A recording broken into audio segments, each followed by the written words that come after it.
buenas tardes, muy buenos días, muy buenas noches. Una vez más, tengo el grato placer de poder llegar hasta la intimidad de su familia, de su casa.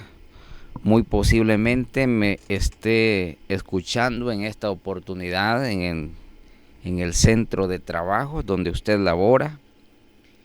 Esté desempeñando alguna otra actividad, alguna labor de carácter doméstico, profesional o académico.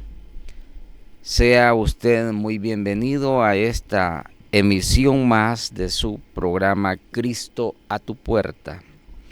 En esta oportunidad vamos a darle continuidad al tema que consideramos en nuestra última emisión del programa el sábado de la semana anterior. De la manera que ahora nos vamos a disponer a releer el pasaje bíblico que citamos precisamente a efecto de considerar el tema la sabiduría, el cual encontramos el pasaje leído en el libro de Santiago, capítulo 3, versículo 13 al 17, el cual me permito releer una vez más en esta hora. Dice: ¿quién es sabio y entendido entre vosotros? Muestre por la buena conducta sus obras en sabia mansedumbre. Pero si tenéis celos amargos y contención en vuestro corazón, no os jactéis ni mintáis contra la verdad. Porque esta sabiduría no es la que desciende de lo alto, sino terrenal, animal, diabólica. Porque donde hay celos y contención, allí hay perturbación y toda obra perversa. Pero la sabiduría que es de lo alto es primeramente pura, después pacífica, amable, benigna, llena de misericordia y de buenos frutos, sin incertidumbre ni hipocresía. Y el fruto de justicia se siembra en paz para aquellos que hacen la paz. Una vez más, muy bienvenidos para los que no estuvieron presentes en la emisión o la audiencia del programa anterior. El tema que vamos a dar continuidad en este día es acerca de la nominación o denominación del título La Sabiduría. Explicamos y pudimos sopesar algunos tópicos muy interesantes acerca del trinomio sabiduría, inteligencia y conocimiento. Tres conceptos fundamentales en la vida cotidiana del ser humano que lo llevan a horizontes, lo llevan a derroteros, lo llevan a cumplir objetivos y propósitos para tales fines que así son marcados o trazados por cada persona. Sin embargo, a falta de ellos o en la ausencia de alguno de estos conceptos, esto no nos permite, igual debemos de decir, de igual forma, no nos va a permitir llegar hacia aquellos propósitos, hacia aquellos objetivos, hacia aquellas metas o hacia aquellos horizontes y derroteros que nosotros nos hayamos propuesto o trazado en algún momento de nuestra vida. A decir verdad, decíamos en nuestro programa anterior, la sabiduría no es algo que sea inalcanzable para los seres humanos. Todas las personas, indistintamente de la latitud del planeta en que estemos, todas las personas, indistintamente de nuestra posición o de nuestro acervo, de nuestro conocimiento personal, tenemos algún grado de sabiduría. tenemos algún grado de inteligencia, tenemos algún grado de conocimiento. Y esto se puede evaluar o esto se puede pesar de acuerdo a nuestra forma de comportamiento, nuestra forma de ser, nuestra forma de conducirnos, nuestra forma de conocer, de aprender y de poder digerir para hacia nosotros mismos aquellas cosas que están en el mundo, aquellos conocimientos, aquellas ciencias, aquellos valores o aquellos disvalores también. Porque tenemos que decir que este trinomio está perfectamente concatenado en relación a las circunstancias, decíamos, y a las oportunidades que se nos han presentado en la vida, y que no siempre nosotros somos capaces de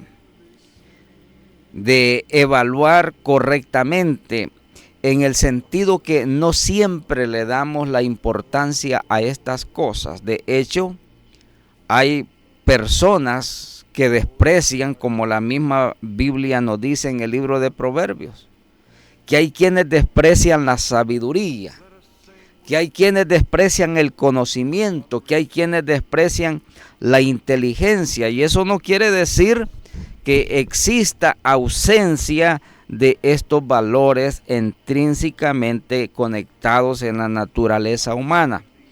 Lo que sucede sencillamente es que en la medida que nosotros dispongamos de estas cosas, así será nuestro estilo de vida, así será nuestra forma de relacionarnos en nuestras condiciones, en nuestras interrelaciones sociales, familiares, laborales, académicas o de la naturaleza que sea.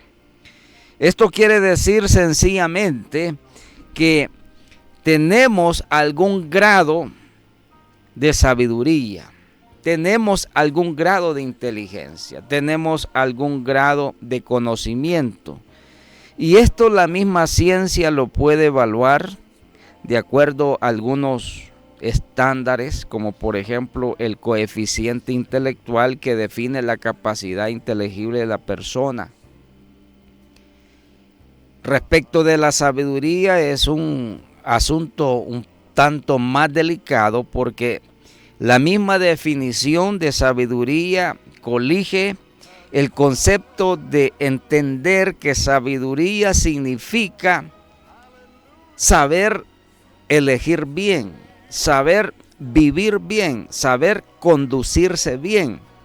Y tiene mucha relación con la prudencia, tiene mucha relación con la modestia, tiene mucha relación con la forma inteligente, ese tacto tan delicado y muchas veces no bien definido, de la manera que nosotros nos correspondemos con el trato hacia los demás. Es un tanto difícil poder decir que la sabiduría se puede recoger o se puede aprender así llanamente de una manera tan sencilla como parece que algunas personas la tienen. Más sin embargo, hay indicadores que nos explican, que nos indican la sabiduría con que nosotros o las demás personas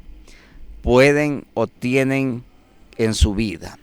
Ahora, con respecto al conocimiento, decía, hay estándares, por lo menos de los que la ciencia dispone, para poder entender la manera como las personas adquieren cierto grado de conocimiento.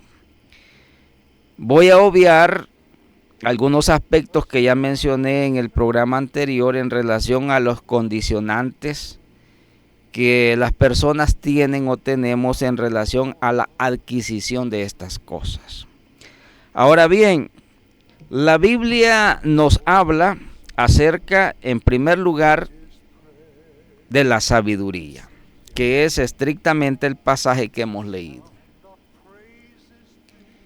Y el mismo pasaje que hemos leído en Santiago nos dice que hay tres clases de sabiduría, o por lo menos tres formas como la sabiduría interactúa en este mundo y con las personas, por supuesto. La primera de ellas es la sabiduría terrenal. La segunda es la sabiduría animal y la tercera es la sabiduría diabólica. Por exclusión decíamos, hay una clase de sabiduría totalmente en contraposición, o estas tres clases de sabiduría en contraposición con la sabiduría que es la sabiduría divina, o la sabiduría celestial, o la sabiduría de Dios. Tanto así que en el libro de la sabiduría, como también es conocido el libro de los Proverbios, en sus primeros capítulos hay una extensiva narrativa acerca de la sabiduría. Y usted conoce este pasaje de Proverbios cuando se nos dice que el principio de la sabiduría es el temor a Jehová. Pero ¿qué clase de sabiduría es la que la Biblia revela? ¿Qué clase de sabiduría es la que Dios quiere que nosotros tengamos? Por supuesto es la sabiduría espiritual. Por supuesto es la sabiduría divina. Por supuesto es la sabiduría de Dios. De lo contrario, frente a la ausencia de la sabiduría del cielo, tendremos un mundo y una humanidad atiborrada de sabiduría terrenal, animal y diabólica. Ahora explicábamos algunos indicadores cómo y de qué manera actúa la sabiduría terrenal. Y no lo voy a repetir, por supuesto. Explicábamos o dábamos a conocer algunos indicadores acerca de la sabiduría animal y esa manera tan a veces sincronizada con que interactúa la conducta del ser humano en relación a estos dos tipos de conducta o de sabiduría humana. Pero quedó pendiente y decía, por ejemplo, me voy a tomar algunos minutos especialmente para considerar la sabiduría diabólica.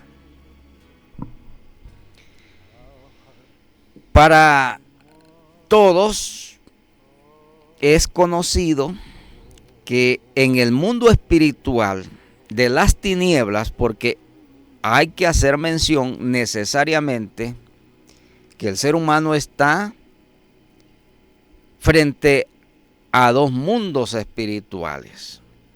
La Biblia lo define como el reino de las tinieblas y el reino de Dios, o el reino de la luz. El reino de la condenación o el reino de la salvación. El reino de la consagración o el reino de la profanación. El reino de la blasfemia o el reino de la adoración, para etiquetar algunos conceptos antagónicos o una antítesis de este tipo de aspectos espirituales, porque estrictamente estamos frente a dos mundos espirituales. Muy posiblemente usted podrá decir, yo, ¿qué tengo que ver con el mundo espiritual? Y es que usted debe de saber que el ser humano también es un ente espiritual. Usted y yo, todos los seres humanos, tenemos la composición del trinomio cuerpo, alma y espíritu. El cuerpo es tangible, es materia, es un cuerpo biológico, un cuerpo celular, un cuerpo nervioso, un cuerpo, digo nervioso, que tiene un sistema muy complejo de tejidos muy sensibles, como son los nervios que tenemos en el cuerpo, que actúan estrictamente como los sensores del cuerpo humano. Y dicho de otra manera, hay quienes consideran que el hombre sencillamente es materia. Pero ¿sabe usted? No somos solo materia. Tenemos un espíritu y tenemos un alma eterna. Tenemos un alma viviente en el mundo espiritual de la eternidad. Cuando hablo de eternidad no estoy diciendo de vida eterna, porque la eternidad tiene también la otra cara de la moneda. Y es que hay dos eternidades. Usted como creyente lo sabe. La eternidad de salvación y de vida eterna, o la eternidad de condenación, de suplicio eterno. Ahora, el ser humano es a quien le corresponde elegir por su propia decisión cuál de estos dos mundos escoge para relacionar y para tener una intimidad en su diario vivir. No quiero expandirme en este tipo de aspectos porque considero son temas de otra materia y que los estoy coligiendo sencillamente a la sazón del pasaje o del tema que estamos considerando. Mis estimados amigos y hermanos, la sabiduría diabólica es una realidad. El mundo espiritual de las tinieblas es muy inteligente. El mundo espiritual de Satanás tiene mucho conocimiento. Pero decíamos que todo lo que proviene del mundo espiritual de las tinieblas, su sabiduría, estamos hablando ya propiamente de la sabiduría diabólica, su inteligencia, su conocimiento de ese mundo espiritual diabólico, no produce absolutamente ningún beneficio para la raza humana. Y aquí quiero repetir un pasaje que hicimos mención en el programa anterior. La Biblia dice: Satanás, el diablo, no vino sino para robar, para matar y para destruir. Eso significa que aún con todas las capacidades que tiene el reino de las tinieblas, lo único que al final de cuentas va a traer a la vida del ser humano y a la humanidad entera no es sino destrucción, muerte, enfermedad, disociación, enemistad y toda clase y toda suerte de maldad que es manifiesta en la vida conductual del ser humano en su recorrido a través de su existencia. De tal suerte, mis estimados, de tal manera que la sabiduría diabólica es real. Ahora, ¿en qué forma, de qué manera la sabiduría diabólica interactúa con la sabiduría terrenal? ¿De qué forma, de qué manera interactúa con la sabiduría animal? Tenemos que decir, tenemos que considerar que todas las desavenencias en este planeta, escuche lo que le voy a decir, todas las desavenencias que existen en este mundo, y de paso tengo que decirle, la historia está consagrada. Cuando digo consagrada, estoy queriendo decir está atiborrada de registros en donde la humanidad, en el medio de sus pocas oportunidades de tranquilidad o de paz, de sosiego que ha tenido, que son muy poco en realidad, la historia está plagada de registros en donde se hace mención todas las tragedias humanas que en el transcurso de los siglos, que en el transcurso del tiempo, que en el transcurso de las edades y de los milenios, el hombre ha venido cargando, sobrellevando a sus espaldas una pesada carga de sinsabores, de problemas, de miserias, de injusticias, de muerte, de destrucción, de guerras, de conflictos, de enemistades, de conflagraciones y de confrontaciones contra el mismo hombre, porque este es uno de los aspectos más curiosos. El gran problema, el gran antagónico en donde se ve reflejada la naturaleza de la sabiduría humana, animal, terrenal y diabólica es con su propio prójimo, es decir, con su semejante. Los celos, por ejemplo, de los cuales hace mención Santiago. Dice, si tiene celos amargos y toda clase de contención, ahí está metida la sabiduría humana. Y más adelante dice, toda obra perversa es sencillamente el reflejo de estas clases de sabiduría. Porque el enemigo natural del ser humano es su semejante. El enemigo natural del ser humano es su prójimo.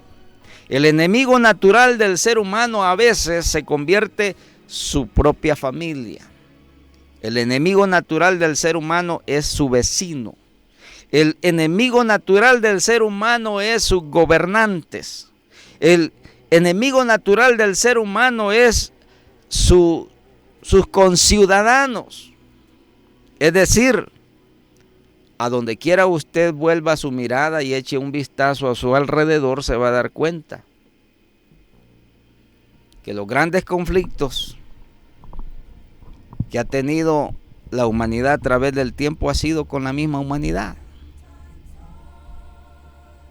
Y por ende también con su propio creador. Usted no siempre se da cuenta de que el pleito de una persona es contra un animal. No, si hay personas que tratan mejor a un animal que a su semejante. Hay personas que tratan muy bien a los animales, a sus mascotas, pero se levantan contra su propia familia, se levantan contra su propia esposa, su esposo, contra sus hijos o los hijos contra sus padres. Y esta es una de las grandes contradicciones que hay en este mundo, que muy posiblemente usted va a estar de acuerdo conmigo, nunca ha pensado en esto, ¿no es cierto? La manera tan hipócrita con que nosotros los seres humanos nos conducimos en este mundo. Queremos tratar muy bien a nuestras mascotas a veces, pero nos enojamos con nuestra propia familia, nos enojamos con el vecino y incluso nos enojamos muchas veces con nuestros propios hermanos en la congregación. ¿No cree usted que es necesario recapacitar, reparar concienzudamente la manera como debemos de conducirnos como cristianos, especialmente como cristianos? Porque el creyente está llamado a conducirse, a comportarse bien. Y cuando digo bien es bajo los estándares de la paz, del sosiego, de la quietud. La palabra de Dios lo dice, donde hay pleitos y contención, es decir, y toda obra perversa, contención, pleito, enemistad. Ahí está metida esta sabiduría, y especialmente la sabiduría diabólica, que azuza, que influye a comportarnos de una manera desleal, a comportarnos de una manera imprudente, a portarnos de una manera caprichosa, a comportarnos de una manera orgullosa, a comportarnos de una manera que no abona en lo absoluto a llevar buenas relaciones con los demás. Ahora, si usted cree que en el mundo cristiano evangélico no existe la influencia de la sabiduría diabólica, yo quiero decirle ahora más que nunca, la sabiduría diabólica sigilosamente se ha infiltrado en la iglesia cristiana. Prueba de esto es toda esa disociación, prueba de esto es toda esa confrontación, prueba de esto es todas aquellas maneras de relacionarse no correctas contra nuestros propios hermanos en la fe. Lo he dicho en más de alguna ocasión, pero ahora en este tiempo de la apostasía, porque recuerde usted que en los últimos días, que son estos que nosotros estamos viviendo, la Biblia dice que la maldad se expandirá y se desproporcionará exponencialmente, en donde, hablándole a la iglesia, dice el amor de muchos se enfriará. Y esto porque la influencia infernal, la influencia diabólica, la influencia de la sabiduría de este mundo, de la sabiduría diabólica, de la sabiduría infernal, se ha elevado a la categoría de lo que ahora consideran algunos la nueva inteligencia moderna. Y esto me lleva a considerar o a mencionar una de las grandes teorías psicológicas que le voy a decir, me he divertido en el sentido que no siempre nosotros somos capaces de entender hasta dónde llega, hasta dónde está el alcance de lo que nosotros consideramos las capacidades, entre comillas, las capacidades humanas. Allá por la década de 1940, o la década de los 40 del siglo pasado, vivió, existió y murió un gran pensador alemán, considerado un filósofo. De hecho era un catedrático universitario de una de las grandes y más prestigiosas universidades de la Alemania de aquel entonces. Y esta teoría que él acuñó se estudia ahora en las universidades, en las carreras de la psicología y de la psiquiatría, por ejemplo. Y quizás usted nunca haya escuchado de esta famosa teoría, porque hay muchas teorías psicológicas aplicables en relación al estudio de la ciencia de la psicología y de las ciencias aplicadas a la mente humana. Y esta teoría se llamaba o se llama la teoría de la estupidez humana.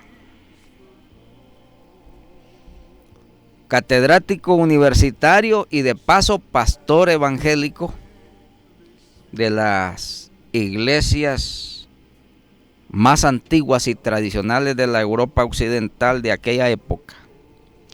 Y en esta teoría de la teoría de la estupidez humana, este hermano pastor, joven, porque fue muerto, ejecutado a la edad de 39 años. Fue llevado a prisión primeramente. Y la causa penal por la cual fue encarcelado era porque él se oponía a ese régimen fascista totalitarista de la Alemania nazi que llevó a la postre a desencadenar una de las más grandes conflagraciones mundiales del siglo pasado, como fue la Segunda Guerra Mundial. Y este hermano pastor, con la palabra, se oponía a la ideología que este régimen estaba sembrando en la mente y en el corazón del ciudadano y del mundo de aquel entonces. Y por sus pensamientos, por su postura cristiana, por su postura doctrinal, fue llevado primeramente a prisión y más tarde fue ejecutado. Pero dejó un legado, y en este legado, ahora muy famoso, nos deja la famosa teoría de la estupidez humana. Y entre algunas consideraciones que él escribió, porque fue un legado documentado que él escribió o dejó, esgrimía aquellas clases de comportamientos que el ser humano manifiesta en un momento determinado de la historia que lo lleva a comportarse, a tomar decisiones que lo van a llevar a la decadencia, que lo van a llevar al fracaso, que lo van a llevar a la condena. Y es así como a través de esta teoría y otras más, muchas veces el ser humano no se explica cómo, en qué momento y a qué hora, especialmente quizás le ha pasado a usted o me ha pasado a mí, tomamos alguna decisión equivocada. Y esa decisión equivocada nos llevó a un fracaso, nos llevó a un traspiés, nos llevó a tomar caminos equivocados que más tarde nos lamentamos, y en muchos de los casos, en el peor de los casos, ya no hay retroceso, es decir, no se puede reparar, no se puede corregir, porque muchos mueren y terminan condenados en esta vida de una manera errónea. No siempre, sabe usted, tenemos la oportunidad de Dios de reparar nuestros errores, ¿no es cierto? Hay personas que creen, porque están muy conscientes que su vida, su conducta, su forma de comportarse, su forma de ser, debe de cambiar, porque está llevando a una situación en donde ya no es posible la convivencia social, ya no es posible la convivencia familiar, ya no es posible aún la convivencia cristiana entre muchas personas. Pero como dije, no siempre algunos tienen la oportunidad. Pero qué bien por aquellos que Dios nos ha dado la oportunidad quizás de corregir nuestros yerros, de corregir nuestros errores. Y el cristiano tiene todavía aún más la oportunidad, porque tiene de parte de Dios la herramienta a su disposición de contar con la sabiduría divina. Fíjese usted, por ejemplo, lo que nos dice el libro de los Proverbios. Escuche lo que le voy a citar. Proverbios capítulo 2, versículo 7. Dice: Él provee de sana sabiduría a los rectos. ¿Sabe qué está queriendo decir? Bueno, tendríamos que leer todo el contexto para entender propiamente el aspecto en donde se sitúan estas palabras. Pero cuando dice él, un artículo, un pronombre personal, él se refiere a una persona, se refiere a Dios. Él provee de sana sabiduría a los rectos. Está queriendo decir que sí, así como hay una sana sabiduría, hay una sabiduría que no es sana. Y esa sabiduría insana, contaminada, esa sabiduría equivocada, esa sabiduría errónea, esa sabiduría animal, esa sabiduría terrenal y esa sabiduría diabólica, conmina al ser humano, conmina a la persona a actuar de una manera deslenable muchas veces, en donde las personas pierden su honor, pierden su dignidad personal y pierden toda clase de valores que lo llevan a tomar decisiones, que lo llevan a actuar de una manera reprochable. Y esto es precisamente lo que sucede en el mundo. Como el ejemplo que le daba acerca de esta famosa teoría de la estupidez humana, en donde los doctos, los académicos, los filósofos, los pensadores no se explican cómo y de qué manera el hombre llega a tomar decisiones muchas veces incrustados en las alturas de los altos poderes políticos y económicos en este mundo, que sucumben a su vanidad personal, sucumben a sus intereses personales, sucumben a toda clase de orgullos personales y someten a la humanidad a situaciones muy lamentables, de tragedias. ¿Usted cree que estoy exagerando? Le voy a dar un ejemplo. Y esto lo mencionaba en el programa anterior. ¿Cuáles han sido los pueblos a través de la historia que han dado lugar, han dado pie a los grandes conflictos humanos? Escuche lo que le voy a decir. Nunca han sido los pueblos humildes, digo humildes en el sentido no peyorativo, humildes en el sentido de pueblos y naciones que no han tenido mayor trascendencia en la mención o en la fama de la historia humana. No han sido los pueblos menos doctos, no han sido los pueblos menos inteligentes, no han sido los pueblos con menos conocimiento, no han sido los pueblos con vastas capacidades intelectuales o económicas. No, muy por el contrario, han sido aquellos pueblos, aquellas naciones, aquellos países que han tenido grandes estándares de conocimiento humano, grandes estándares de capacidades económicas, grandes estándares de capacidades sociales, grandes capacidades de estándares tecnológicos.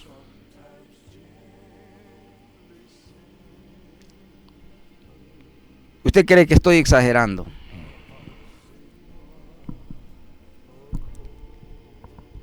Para inventar una bomba nuclear como la que ya se inventó y se siguen almacenando en los grandes países,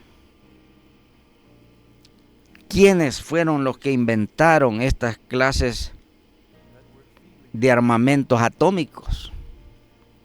Escuche, fueron los grandes matemáticos, fueron los grandes químicos, son los grandes calculistas en las ciencias relacionadas con la invención de máquinas y de armas de destrucción. Fueron los pueblos más adelantados de la época. Fueron los pueblos más inteligentes. Fueron los pueblos más avesados.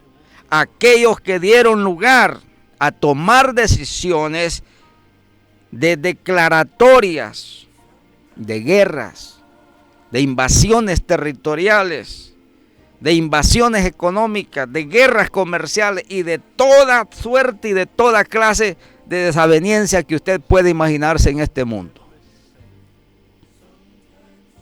Fueron los grandes pensadores, los que ilustraron aquellas doctrinas perniciosas, mal llamadas ideológicas y políticas, que sometieron y están sometiendo todavía a esta humanidad a situaciones deprobables.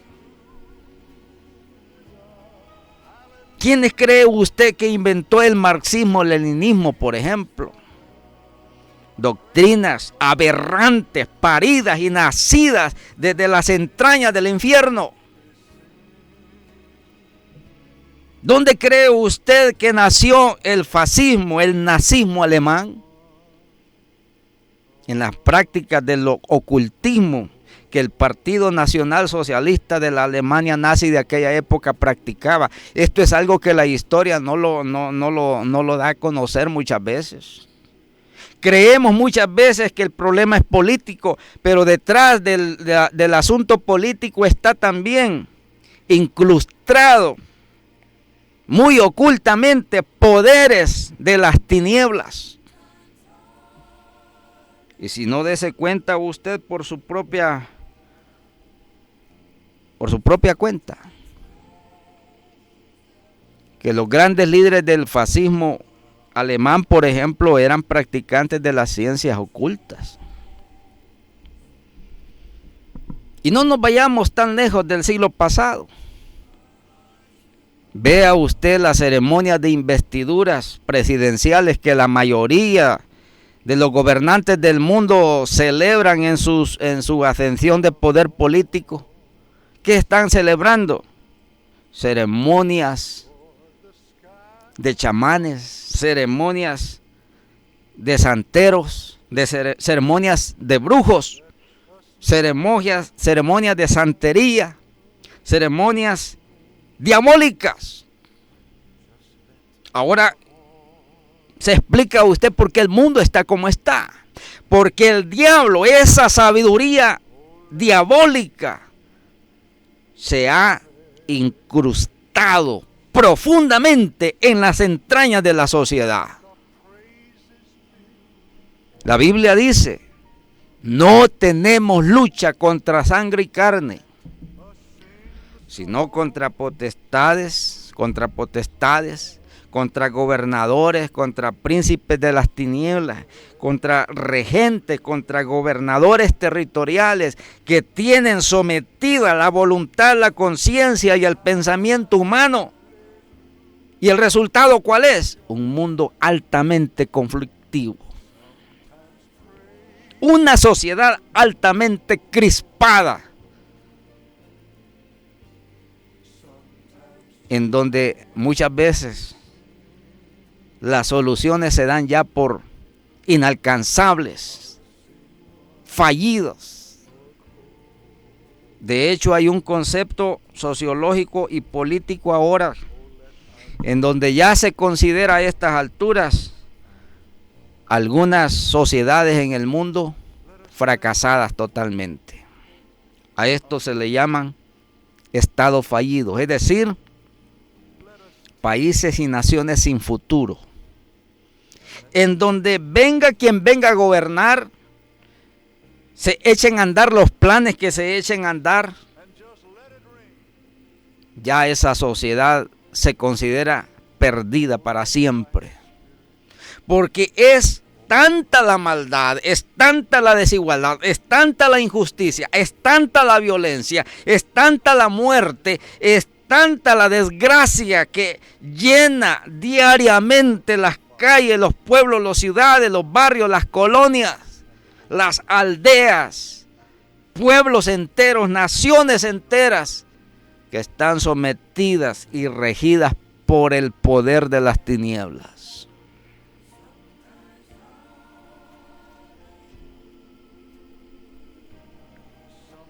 Y como el tiempo se me fue, yo debo de invitarle para el próximo viernes porque tengo una tercera y última parte acerca de este tema, pero debo de decirle lo siguiente. La iglesia cristiana evangélica, ¿qué papel está jugando en el medio de toda esta crispación? Algunos osamos por hacernos los desentendidos. La mayoría de los predicadores están predicando cualquier cosa, peleándose por la ropa, peleándose por la corbata, exigiéndole a los hermanos que se peinen de esta o de cual manera, que se pongan de estas clases de zapatos y de los otros no, perdiendo su tiempo. El diablo muchas veces, no nos hemos dado cuenta, nos tiene entretenidos.